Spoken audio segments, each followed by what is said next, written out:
So just finished our meeting with the president. I did think this one was a little more productive. We're a long way apart, but what changed in this meeting was the president has now selected 2 people from his administration to directly negotiate with us, Steve Ricchetti and the OMB director.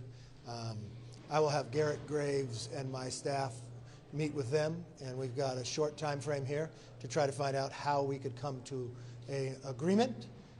But look, I wish we had done this back in February. I requested then, let's sit down and meet. It took the president 97 days. He and Schumer thought people would just want to just raise the debt ceiling without looking at it. And you all know, you've heard me say this many times, this is giving your child a credit card. But they keep reaching the limit, and you have every year after year just raised the limit to a point that now you can't afford it. Shouldn't you look at how you spend your money? And the great thing about this is, in our bill, Limit, Save, Grow, not only are we able to grow our economy, we get more people into the workforce by work requirements, lift people out of poverty. It helps our supply chain, makes us less dependent upon China, lower the energy cost. That helps with the environment around the world, lowers the CO2 emissions globally. Then when you look at permitting reform, that in itself will help America build things again, help us to compete around the world as well, something that every American wants. Cut that red tape so we could build the things that we desire. Limit spending into the future. We know government has spent too much. And the savings, I mean, only in America, only in Congress would it be up for debate of whether, with a pandemic over, billions of dollars you already appropriated that people have not spent for 2 years, to pull that back and give it back to the hardworking taxpayer of America, I don't see how that's even debatable. But only in Congress do Democrats think they have a hard time doing that. So that doesn't mean we're going to get to an agreement. All it means is I think the process is a better process, is something I've been requesting for a long time, that gives us a structure to actually be more productive, but a short time frame to get it done. Did you talk any substance? We did. We went round and round giving our different perspectives. And when it finally came, I said, Mr. President, these are all good discussions, but frankly, these are things that we discussed on February 1st. Had we been able to talk for those 97 days, we could have got a lot done. We could have talked about broader things. But unfortunately, you narrowed what we could talk about. You made mischaracterizations of what Republicans would do. We actually proved today we're spending more on veterans. So let's stop the political games. Let's get down. We've only got 15 days to go. And let's be serious about this. And he agreed with that tactic, yes. What number are you looking for in terms of total cuts to attach to the debt ceiling increase? And are you open to a debt ceiling increase of 2 years? Look, go beyond 2020? Look, in the Republican plan, we raised it for $1.5 trillion. We cut almost $5 trillion. Or made savings, found that we could find the savings. I think anytime somebody wants to raise the debt ceiling more, show me where we want to save more. That's really the framework that we laid out.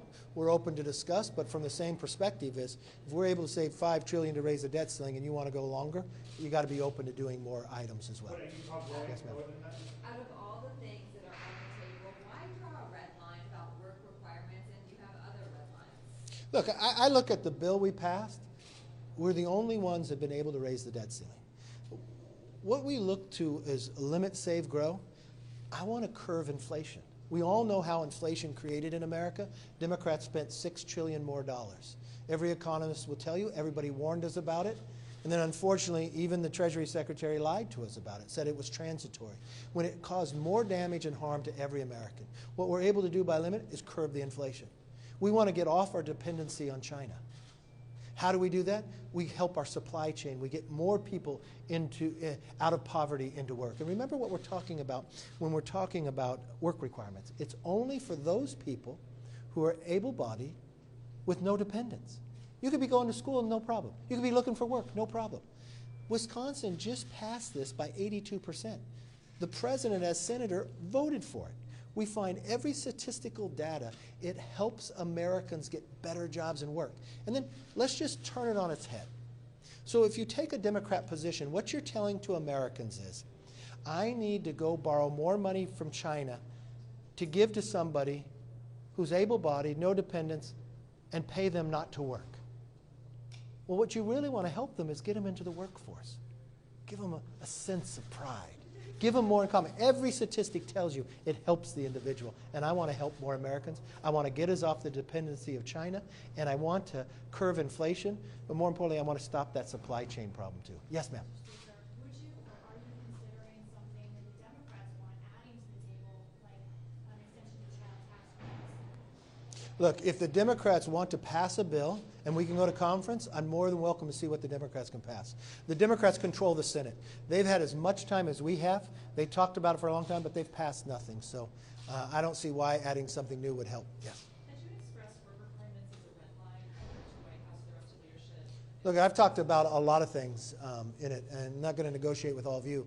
But when we look at what we're trying to achieve here, I think it's very important that we help people get out of poverty. Mr. Speaker, you had pledged if the GOP takes a majority in the House that you would investigate the findings of the Durham investigation. Now that the report has been released, what does accountability look like?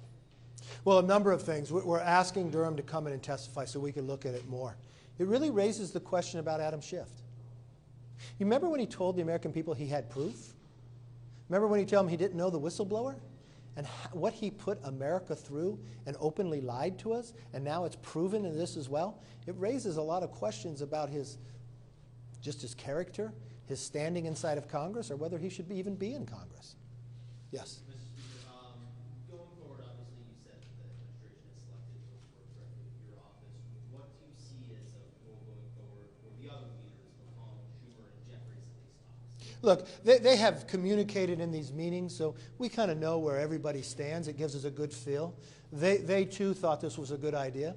I'm sure in the negotiations of where we go that they will confer with them as well. So it's no different than what President Trump did with Mnuchin negotiating with Nancy Pelosi and others. So it's what has worked in the past. Unfortunately, the Democrats wasted 4 months saying it had to be a clean debt ceiling, say you wouldn't negotiate. Well, you know what? All that has changed now, and now we're at a place we should have been back in February. Clearly you were calling on the president to put some offers or ideas on the table. Did you put any on the table today? Look, I don't think it's best to negotiate, tell you the thing. We have open discussions. There's things we agree and disagree, but I think we could find common ground, especially when you look at the Limit, Save, Grow bill. So obviously, at the end of the day, this is going to have to be a bipartisan agreement. Are you confident you can keep your conference on board with this going forward? Very much so. I mean, think about it for one moment. Here's a Republican conference that none of you gave credibility to or thought we could achieve anything. You wrote a lot about the Senate. The Senate hasn't passed much. But week after week, from the Parents' Bill of Rights, from standing up for people for safety, rolling back what D.C. wanted to decriminalize, from ending the pandemic when the president said he wouldn't do it, from the ability of lifting the debt ceiling long before the Treasury Secretary told us June 1st was the deadline. We took action ahead of time, not even knowing when it would come. 2, not ignoring the border like the White House has done, just like the debt ceiling, but no, having a border security bill. And we will continue along this path as we go. Look, we are, just as we made our commitment to America, we went out and listened to America, and we're continuing to listen to you. We want to make this economy stronger. We want to make your streets safer. We want to make your energy prices lower. We want to make America stronger. And that's what we do week after week. And we have found that collectively we can work together and find solutions to the problems that America needs most. Yes, sir. How much more optimistic are you now about getting a deal on? Look, I'm not more optimistic. You're only 15 days away and you're trying to raise the debt ceiling? The only thing that I think is better is now we have a format, a structure. It's something that I requested back in February, at the very 1st of February. The president for all that time said, never negotiate. Well, that's not what, 74% of America thought that was the wrong position. It took the president a long time to finally admit that he needed to do exactly what we're doing today. When will these parties start meeting? Look, I'd like to see if they could even meet today. They know each other well. They've met in the past, and I think there's respect for on both sides of the aisle for all of them. So give them opportunity. Speaker McCarthy, I know you've ruled out a short-term debt bill before, but now that you have this process in place, is that something you could see agreeing Look, I think we have the time to find a solution now. One of the biggest problems in this place is based on your question itself. You're already asking a question, well, you're going to fail. Do you want to do a short term? I'd rather look at the opposite. I'd rather tell you we're going to get this done. Let's expect more out of our elected officials, okay? Yes? Could you discuss any timeline of when you want to get this done? Yeah, it's pretty easy. Janet Yellen says it's June 1st, and you walk it back. How many days do you need to pass it in the House, and how many days do you need to pass it in the Senate? That was really my message to the President today. Time is of the essence. We can go round and round more, but I don't think that's going to be productive, and you're going to bumble your way into a default, and I don't want that for the American public, and we're the only people, Republicans in the Congress, that have lifted the debt ceiling. Now, if you, at the end of the day, want to just pass our bill, then okay. But otherwise, you ought to change the structure of how we're negotiating. Yes, ma'am. Your bill would extend the debt limit only through March Mm-hmm. next year. Democrats want to have the debt limit extended through the election. Have you guys resolved that key matter on how long? Look, nothing has been resolved in this negotiation. So the only thing that has changed is we finally have a format that has proven to work years in the past. Now, all the years in the past, they had more time to negotiate. So it's more critical. But the difference, too, is the House Republicans have actually passed something that raises the debt ceiling. So if you get against the wall, you always have a product out there you could pass to make sure you didn't default if that's what you want to do. A lot of speculation has been about sort of non-budgetary items like border security and permitting. I'm curious as to how much those are, in your mind, good places to work at, and how much, whether you're willing to trade those for less dollars in cutting, and if not, how much of that difference is going to be Look, in caps? if you look at our bill, Live It, Save, Grow, we have cutting the red tape so we could build things in America. I think that makes America stronger, saves money, and gets more people working. I would think everybody in America would want to save more American lives and stop fentanyl from coming across the border. I think every American would want to stop catching people on the terrorist watch list just walking across our border. We just caught somebody from Afghanistan. And we've watched what people that came out of that prison in Bagram was able to do and kill 13 Americans, military individuals. You know, just in the month of February alone, we caught more people on the terrorist watch list coming across that border illegally than we caught in the entire 4 years of the last administration. That is a problem. And if we could do something about the border as well, I would welcome it. Coming on Thursday, there's going to be a vote on whether to expel George Santos. Do you support the expulsion resolution, or will the House move to table that? Look, I think the George Santos indictment is very serious. I also know in America you're innocent to proven guilty, but I don't want to sit around and wait. So what I would like to do is move this to ethics. I think I would like the House to take up this work and look at it, and if it rises to that occasion, then, because as we look to all these differences, I mean, we just had a report come out from Durham. What does that say about Adam Schiff? He lied to the American public. Should he be expelled from Congress as well, taking Congress and America down through the path that he did, lying to us? So I think these accusations are very serious. I have a very concern about George Santos. So what I do firmly believe is, just in the foundation of this country, you got to have a process. So I'm going to ask that the ethics look at this and don't do a short time basis. I mean, don't do a long time basis. I think we can look at this very quickly and come to a conclusion on what George Santos did and did not do through ethics, a safe bipartisan committee, equal number of Republicans and Democrats, and I think that's when you bring it. I would conversation with Hakeem. I would like the ethics committee to move rapidly on this. I think there's enough information out there now that they could start looking at this, and I think they could come back to Congress probably faster than a court case could. To be clear, are you saying you're going to move to expel Schiff? No, I'm raising the question to you. If the Democrats keep this priority, which they haven't held to their own members in the past, right? And I think for Congress to work properly, just like every American, you should have due process, right?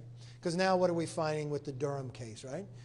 The Democrats rose and wanted to impeach President Trump based upon a made-up Russian collusion, where it was pushed in this Congress by Adam Schiff. They actually changed the rules of Congress not to do impeachment through judiciary. They went to Adam Schiff's committee. Adam Schiff went on television and said, I have proof, and lied to the American public. And he took this country down for 4 years, spending millions of dollars, but at the same time disrupting democracy. If you really care about democracy, can you lie and make a false report to take a president down going against what the voters have voted for, and you stay in office? That raises a serious question. Now, the same thing that comes to George Santos. He's gotten indicted, but he still has a process. I don't want to wait around for the courts to act. What I would like to do is have the House take action and have a process here. So let's send it to ethics, which is an equal number of Republicans and Democrats. We've got on there, the chair is Dave Joyce, a former prosecutor who understands, and I think they could do this work rather rapidly and come back and report to the full House on what they find. Does Donald Trump last week saying that default might not be a big deal make it more difficult to get your members on board for whatever?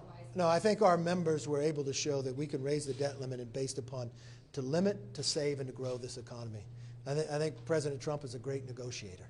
And I think with President Trump, when he does that, he's trying to help a negotiation. Have you talked to him? I've talked to President Trump, yeah. Just back to Santos, when you say you want this done rapidly, what are you talking, weeks, months, how long do you? You know, I can't preset, but I know Dave Joyce, being a former prosecutor, he doesn't have to reinvent the wheel. I think there's enough information out there that they can look at this and come back and have a process that the whole Congress could support one way or another. And I think from any American, especially when we look at our Constitution, that's the way we should handle this.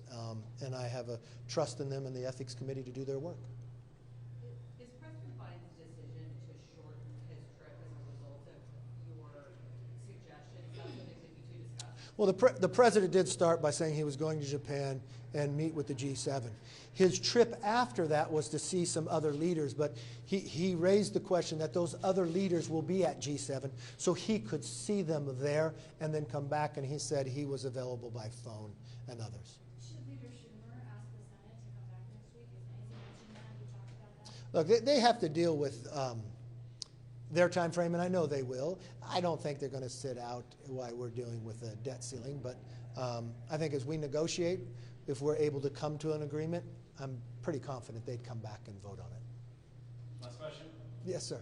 Just to get back to Schiff and Santos, is there an unindicted congressman with one facing 13 indictments? Well, there's been a number of members in the past who've been indicted, especially on the Democrat side, and I never saw somebody raised to remove them from the House. And really, if you are now raising the question of this, because they were moving this even before the indictment, I think when the indictment has been put in place, I think the House should take actions right now. I think we should have ethics take the work to seriously look. These are serious accusations. But I also think everybody in America is able to have due process, just like Mr. Santos would be able to do with court. But I think from the House perspective is, should we wait till the court takes our action, or can the ethics look at this and look at it very seriously? And what I would encourage the Ethics Committee to do, look, I can't control ethics one way or another, but what I would encourage Ethics Committee to do is to do this quickly, to look at this.